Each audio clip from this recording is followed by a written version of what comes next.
It's not ethical to do that with too small of a cartridge.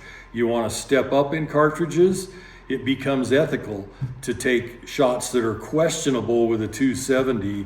It becomes ethical with a 338.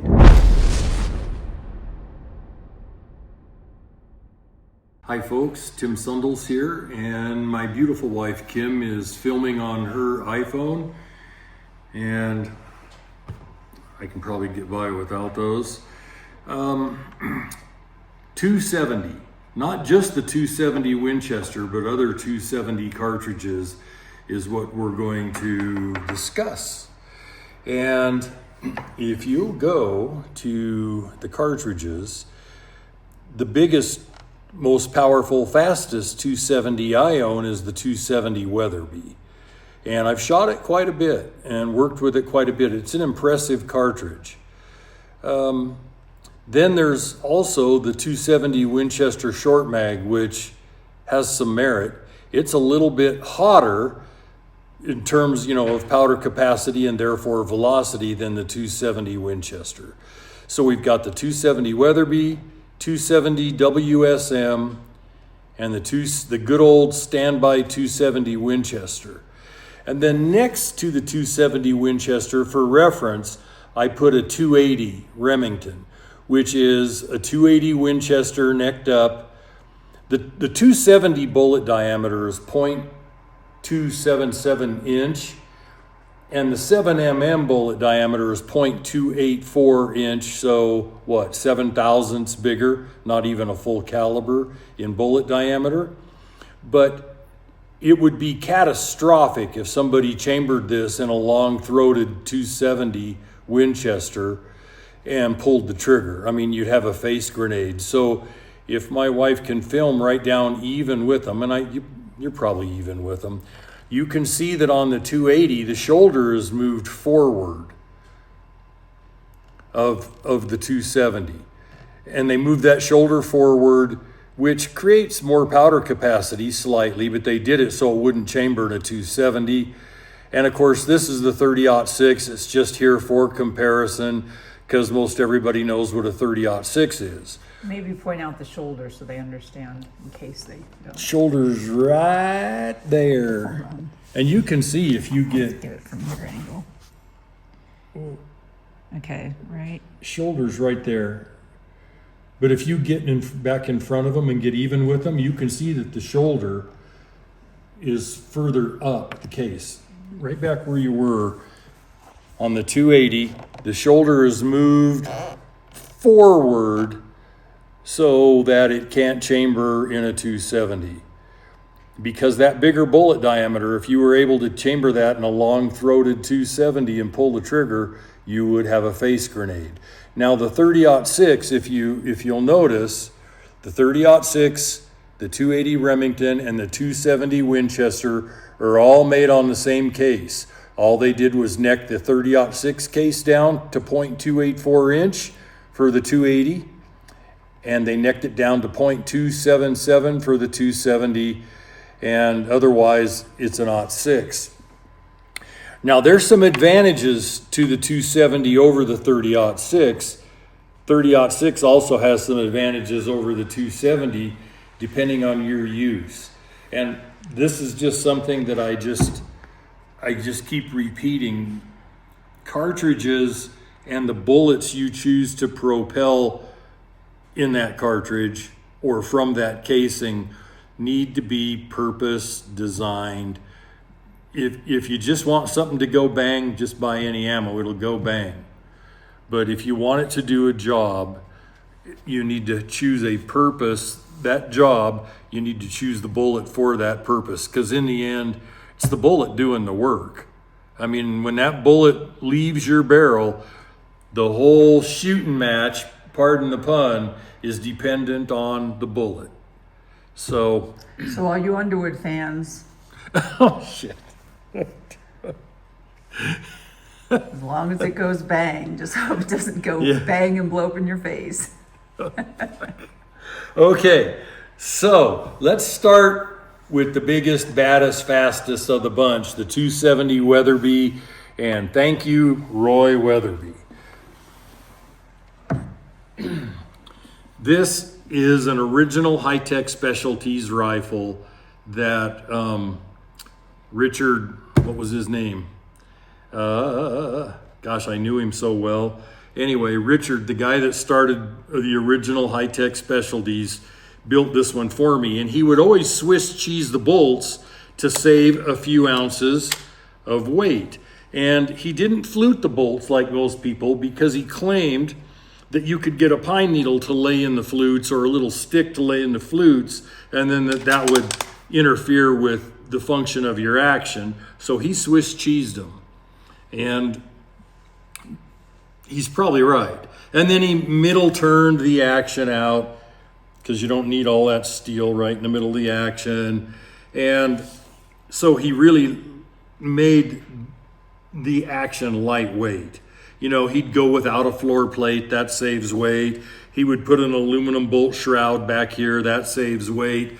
On this one, I originally wanted it built for sniping, and this rifle's over 40 years old. And so I told him put a heavier than normal barrel on it, because usually he'd go with these whippy pencil thin barrels, you know, and this has got a number 3 contour barrel on it. The thing is just deadly accurate. I don't snipe with it, I hunt with it. Truth be told, I don't snipe with any rifle. I'm not a sniper.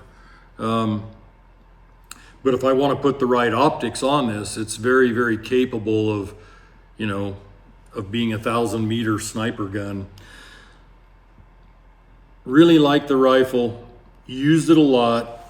Haven't washed my throat out yet, but you know, anytime you get this much overbore, which means the case capacity is very large compared to the bore diameter, anytime you get that, they're going to erode throats if you shoot them very much. That's a 150 grain Nosler ballistic tip, one of the real old ones from 30 years ago. That I run at 3,200 feet a second in that load out of this rifle, and it's just hyper accurate. 270 Weatherby is a wonderful cartridge. Oh, and people are going to ask about the tape on my barrels. Go to another video. We've already explained it. Yeah, we did, but I'm just going to tell you, this is spare tape. This tape is to cover the muzzle. So if I'm walking around under pine boughs and stuff, no pine needles get in my muzzle. If it rains real hard and I've got the muzzle pointed up, you know, like I'm carrying it on a sling, rain doesn't get in my barrel. And I use brittle masking tape. I don't use stretchy tape. I use brittle masking tape so that the air in front of the bullet coming down the barrel shatters the tape, and the tape is gone, so your bullet doesn't hit a particle of tape. If your bullet hits the tape, it'll mess up your groups. So I use brittle tape, nothing stretchy like electrician's tape, or I've known people to put rubber balloons over them. Well, those things stretch like crazy before they burst. Not a good idea. I've tested this on the bench over and over and over. My groups are the very same size when I use masking tape over the muzzle as they are when I don't. If I change types of tape, it affects my group sizes. And that's a Tim thing. I don't know how many other people have gone to the trouble of testing it like I have over the decades.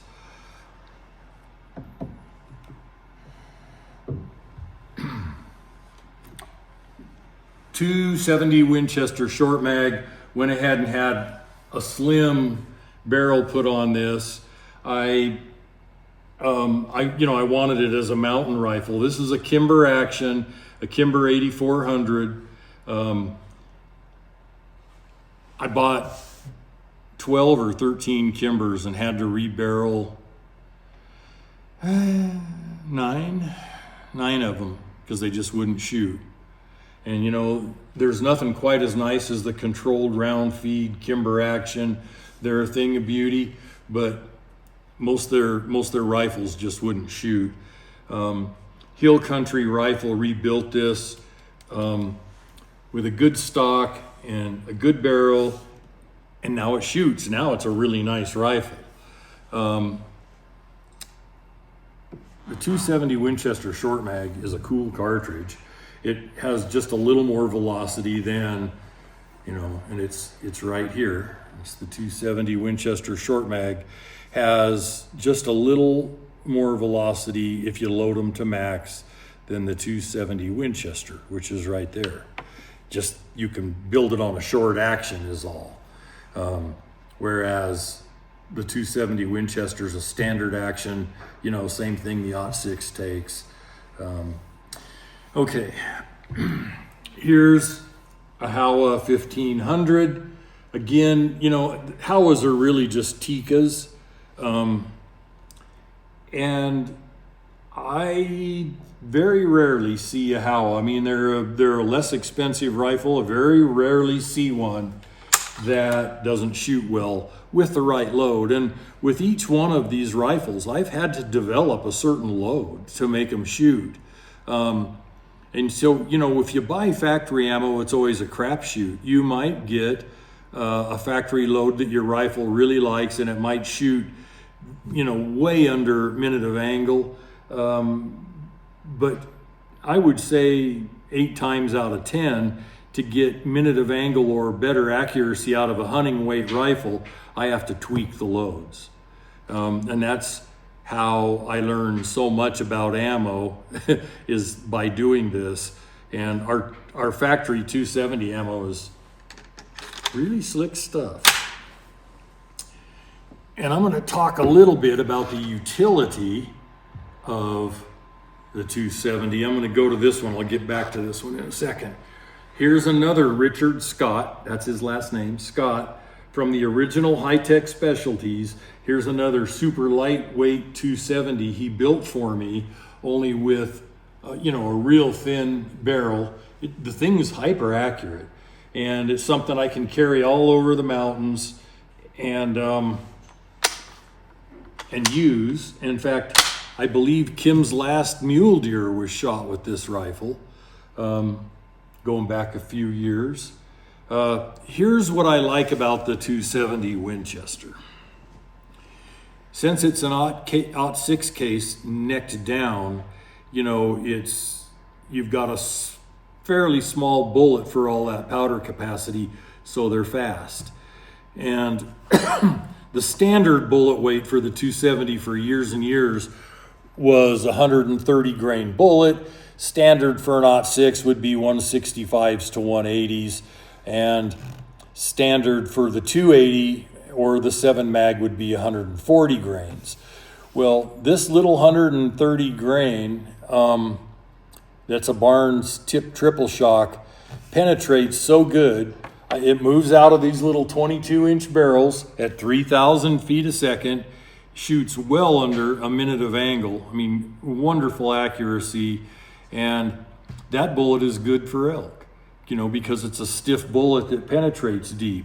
So I get the advantage of the lighter 130 grain, faster, flatter, lower recoiling 270 with the penetration of about 180 grain .6 typical bullet. Now, if I want to shoot Barnes tip triple shocks in the .6, say like 180 grains or 168 grains, the 180 will probably out-penetrate this, but for elk it doesn't matter. The 130 tip triple shock penetrates plenty deep for elk. I will give a word of caution. As you get below the 308 bullet diameter, you know, which is what the 30-06 uses, or the 300 Win Mag uses, or the 308 Winchester uses, as you drop below that bullet diameter, it's not that it won't kill big mature bull elk, they will, but you have to get very precise about your bullet placement, and you have to get picky about the shots you will take. And that means some of the shots on bull elk that I'll take with a 338, you know, I mean, I'll shoot them at all kinds of quartering angles. I'll shoot them right up the tutor going away from me if they're a big enough bull with a 338, and it kills them. You try that with a 270 and you'll probably never see that bull again. It's not ethical to do that with too small of a cartridge. You want to step up in cartridges, it becomes ethical to take shots that are questionable with a 270. It becomes ethical with a 338. And people just, they can't make that distinction. Well, I've done it my whole life, killed over 100 bull elk. I know what I'm talking about. So more precisely, people are going to say, I've killed an elk like that. What you're saying is it could very well kill them. It's just they could go for miles before they die, which means they'll you die won't of an recover infection it. 10 days later. You know, elk are very resilient. Most of nature's wild animals are. That's how they survive without antibiotics and trips to the dentist and, you know, go get their ingrown toenail fixed. No, they sort it out. And bull elk are one of the tough, probably pound for pound, the toughest. Maybe some whitetail deer, maybe some hogs, but pound for pound, I think they're the toughest animal in North America. I've killed a lot of bull elk. For all those South Africans, how do they compare to the wildebeest? They're tough like a wildebeest. Wildebeest might be the toughest pound for pound animal in the world. I mean, those blue wildebeest are really tough. You've got to hit them right, you know, and if you hit them right with a 270 kills them with a plumb, but you can't screw up. I mean, I've seen chest shots with 300 mags where the wildebeest runs off, and 2 weeks later I find it still running around out there with a little bit of a limp on one side. I mean, they can be really, really tough.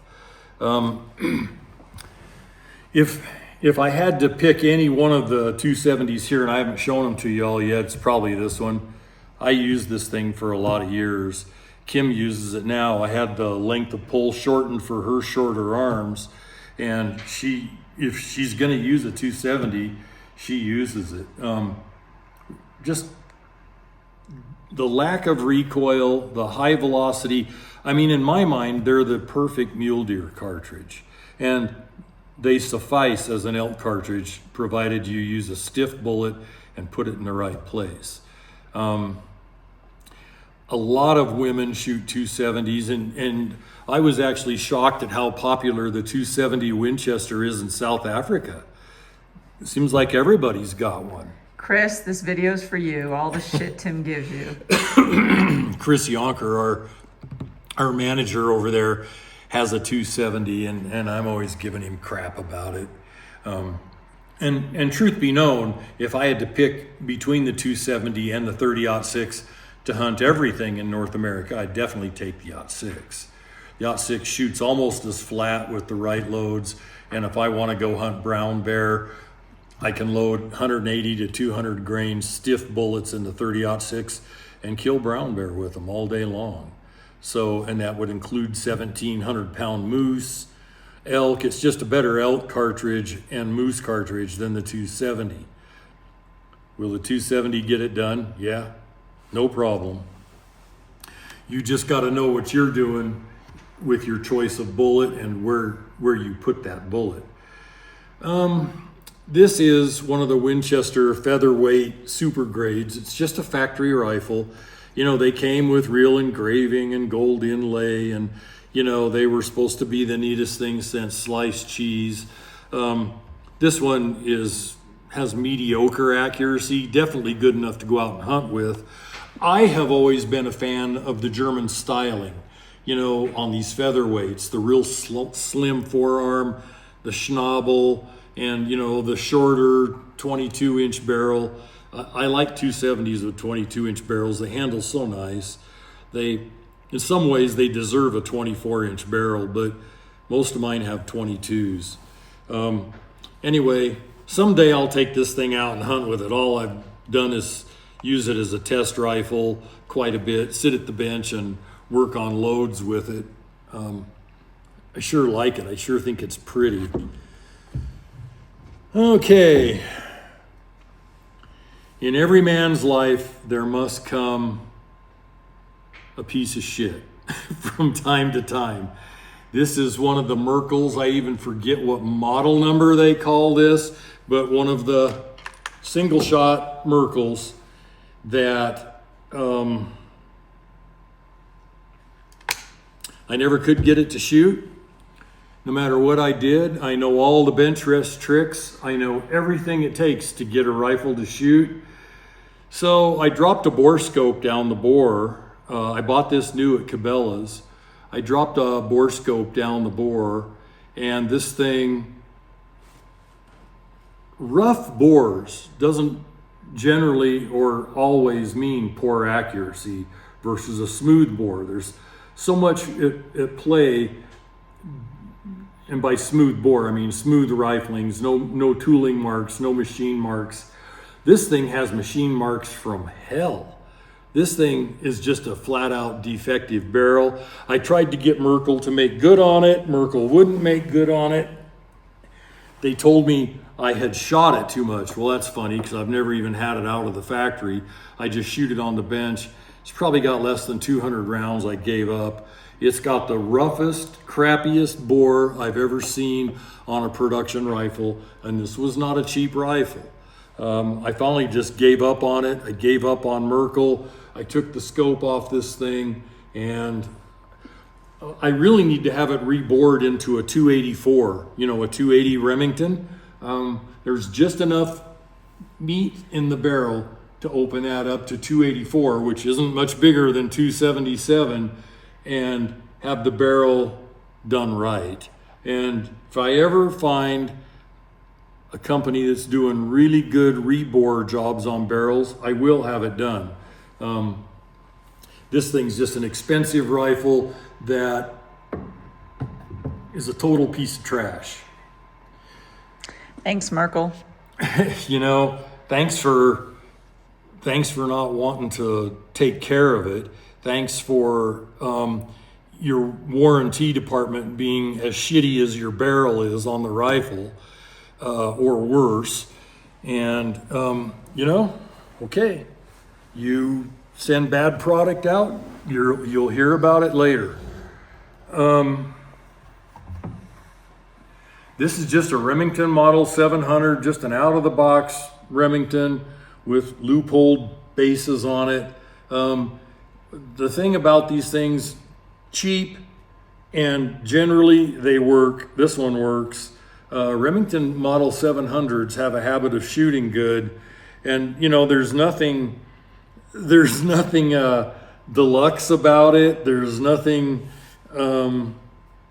exceptional about it, except it works. And when a gun works, I'm happy. I like them when they work, because that's the whole idea behind guns. Something you can use as a tool, not something that you inherit as a project because it won't work.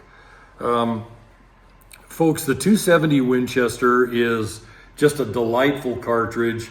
I see it as primarily a deer cartridge, but keep in mind, in the West, our deer, I've seen mule deer that were 350 pounds. I know that's hard to believe, but bigger, older bucks, if they've got the right genetics, can be 350 pounds.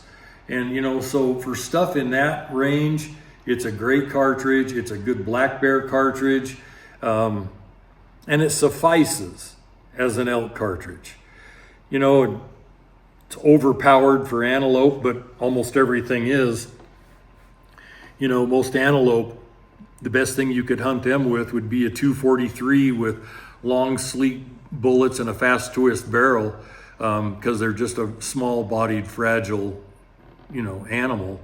But the 270's got a ton of uses. I know I used to take Amish kids hunting a lot. Every last one of them had a 270. And I took one of the kids I would take out and show him good hunting spots came to me one time and he said, "Tim, my sister drew a unit 30 elk tag. Will you take her hunting?" And because I have access to unit 30 right here next to the house, that's a hard tag to get. And it's even harder to get good access from private land into areas that don't get hunted. Well, I'm all about girls hunting and kids. And at the time this girl was probably 20. And I think her name was Hannah.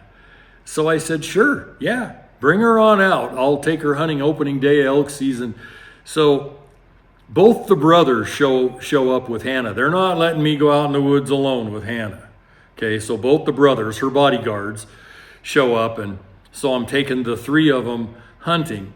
And I'll tell you what, those Amish girls can cross fences in a dress better than I could have ever imagined. She was wearing a dress, with like some kind of leggings on underneath it. And she could go over those fences, through the fences, and that girl could hike. I mean, she could out hike me. But she had a 270 as well. All of them 270s. It's just very popular because there's not enough recoil to matter. Of course, I don't think there is with an .6 either. But the .6 definitely is pushing heavier bullets and generating more recoil. 270 is a great ladies gun, great kids gun. It still has horsepower to go kill elk. Or big moose if you pick your ammo right. Or even interior grizzly bear. I'd have no problem shooting an interior grizzly bear with one. Phil Shoemaker told me that the smallest cartridge he's ever seen a hunter show up with to kill brown bear was a 270 Winchester, and the guy killed the bear with it just fine because he was shooting 150 grain Nosler partition bullets out of it. That's a stiff bullet that penetrates deep. It's designed for bigger animals like elk and moose. I just use the 130 grain Barnes tip triple shock. It penetrates as deep as the 150 grain Nosler partition. Anyway, folks. Well, and we just had a maxillofacial surgeon call us the other day, and she told us that because of Tim's video, she has booked a fishing expedition with Taj and Tia Shoemaker, which was pretty cool to hear. Yeah. She's going to bring her sons, and trusting that, what Tim says, she was very kind, and so she's going to have a great time. You can't go wrong with the Shoemakers, whether it's summertime fishing or spring bear, fall moose. The Shoemakers are just good, honest people. And I've hunted with enough outfitters that I'm telling you right now, you can't say that about most of them. There are good ones, some real good ones. But as far as being honest and putting in real effort and doing what they say they're going to do for you, there are very few that are completely honest. The Shoemakers are honest.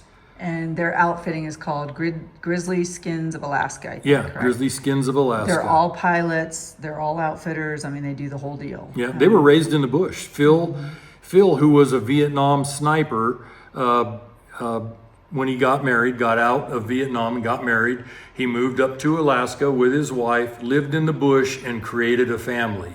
And then, while he was at it, created one of the most premier and well-known, dare I say legendary grizzly hunting businesses in the state of Alaska. And he's in the right place for the really big bears. He's on the Alaska Peninsula. So. And I wouldn't trust to hunt with a woman personally, and I'm a woman, but I would with Tia. I would hunt with Tia in a heartbeat. I mean, yeah, she only weighs 100 pounds, but she knows what she's doing with bears, and she's qualified. Yeah, she's very qualified. I mean, I would definitely hunt with Tia. In fact, maybe I should be booking my last brown bear hunt with the Shoemakers. That's who I will book with if I do ever book another brown bear hunt. I've been considering booking a moose hunt for my wife with the Shoemakers too, because they're just so good at what they do, and they're such decent people. Anyway, I got distracted. 270 Winchester for North America. If you're going to be shooting a lot of animals under 400 pounds, and especially if you want to take 400-yard pokes, pretty hard to beat the 270. And if you want to go out and hunt elk with it, go for it. Just pick your ammo properly. Folks, God bless, and we will see you on the next video. Save this video, Chris.